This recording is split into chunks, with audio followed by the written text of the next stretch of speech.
भारत में ट्विटर की दादागिरी, आईटी मंत्री रविशंकर प्रसाद का अकाउंट ब्लॉक किया गया।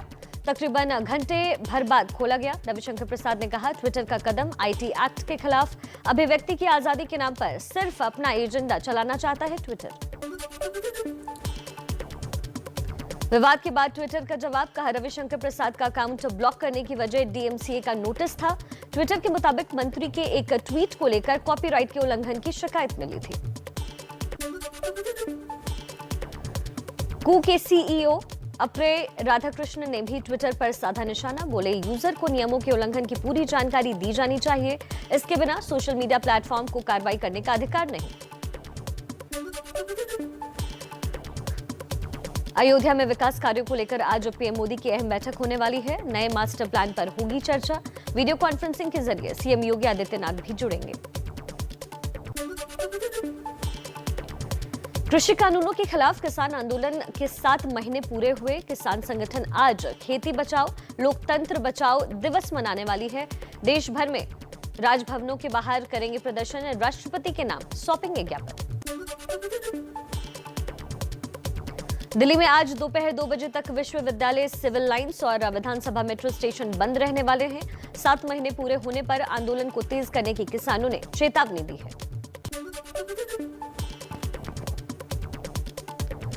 दिल्ली के करीब गाजीपुर बॉर्डर पर सहारनपुर और मुजफ्फरनगर से बड़ी संख्या में ट्रैक्टरों से पहुंचे किसान। राकेश टिकैत ने कहा, सरकार का इलाज गांव में होगा और किसान का इलाज संसद में होगा। अभी तो सिर्फ रिहर्सल चल रही है। सहारनपुर और मुजफ्फरनगर से आते वक्त किसानों ने मेरठ का सिवाया टोल प्लाजा फ्री करवाया। भारतीय किसान यूनियन के युवा विंग के अध्यक्ष गौरव टिकैत बोले, ये लड़ाई अभी लंबी चलेगी। एमपी में भी किसान करेंगे विरोध प्रदर्शन। भोपाल समेत जिला स्तर पर राष्ट्रपति को ज्ञापन सौंपकर कृषि कानूनों को वापस लेने की मांग करेंगे। कृषि मंत्री नरेंद्र सिंह तोमर ने एक बार फिर किसानों से आंदोलन खत्म करने की अपील की। कहा, सरकार ने कुल 11 राउंड की बातचीत की। नए कृषि कानून खेती किसानों के बेहतरी के लिए। पुणे में एनसीपी अध्यक्ष शरद पवार का बड़ा बयान। कहा, कांग्रेस को साथ लेकर ही बन सकता है विपक्ष का मोर्चा। मंगलवार को दिल्ली में विपक्ष के नेताओं से मिले थे शरद पवार। देश में कल रात 8 बजे तक एक दिन में 58,66,000 से ज्यादा वैक्सीनेशन की डोजेस दी गई हैं। 21 जून से शुरू हुए टीकाकरण महाअभियान में अब तक 3 करोड़ से ज्यादा वैक्सीन की डोजेस दी जा चुकी है। महाराष्ट्र 3 करोड़ से ज्यादा टीके लगाने वाला देश का पहला राज्य बना। कल रात 8 बजे तक 3 करोड़ 2,71,000 से ज्यादा वैक्सीन की डोजेस लगाई गई। दिल्ली में गुरुवार को हुआ रिकॉर्ड वैक्सीनेशन। 1.5 लाख से ज्यादा लोगों को लगी वैक्सीन। 1.25 लाख से ज्यादा युवा भी शामिल। चलिए कुछ और खबरें देख लेते हैं फटाफट अंदाज में। स्वास्थ्य मंत्रालय के मुताबिक कोरोना के डेल्टा प्लस वेरिएंट पर मौजूदा वैक्सीन कितनी कारगर है, इस बारे में 7 से 10 दिन में पता चलेगा।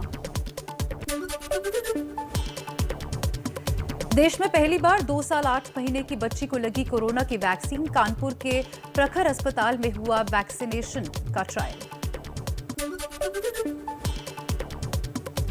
कोरोना की वैक्सीन कोवोवैक्स की पहली खेप का उत्पादन कर रही है serum institute of India. CEO other Poonawalla ने कहा, इस टीके में 18 साल से कम उम्र की हमारी भावी पीढ़ियों की हिफाजत करने की काफी क्षमता है।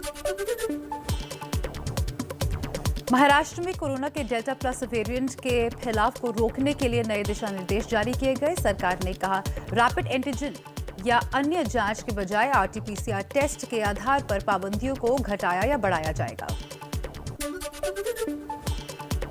कोरोना के इलाज पर हुए खर्च को लेकर केंद्र सरकार ने दी बड़ी राहत। वित्त राज्य मंत्री अनुराग ठाकुर का ऐलान। कहा, इलाज के खर्च और 10 लाख तक के मुआवजे पर टैक्स नहीं लगेगा। सुप्रीम कोर्ट की कमेटी की रिपोर्ट के हवाले से बीजेपी का आरोप, दिल्ली सरकार ने की थी जरूरत से 4 गुना ज्यादा ऑक्सीजन की डिमांड। केजरीवाल बोले, मैं 2 करोड़ लोगों की सांसों के लिए लड़ा। बीजेपी प्रवक्ता संबित पात्रा ने कहा, हमेशा झूठ बोलते हैं केजरीवाल, उनकी झूठ की वजह से 12 राज्यों को परेशानी हुई। विपक्ष के निशाने पर आए दिल्ली के सीएम अरविंद केजरीवाल ने कहा, मेरा गुनाह है कि मैं अपने 2 करोड़ लोगों की सांसों के लिए लड़ा। मनीष सिसोदिया बोले, बीजेपी झूठ बोल रही है, रिपोर्ट दिखाएं।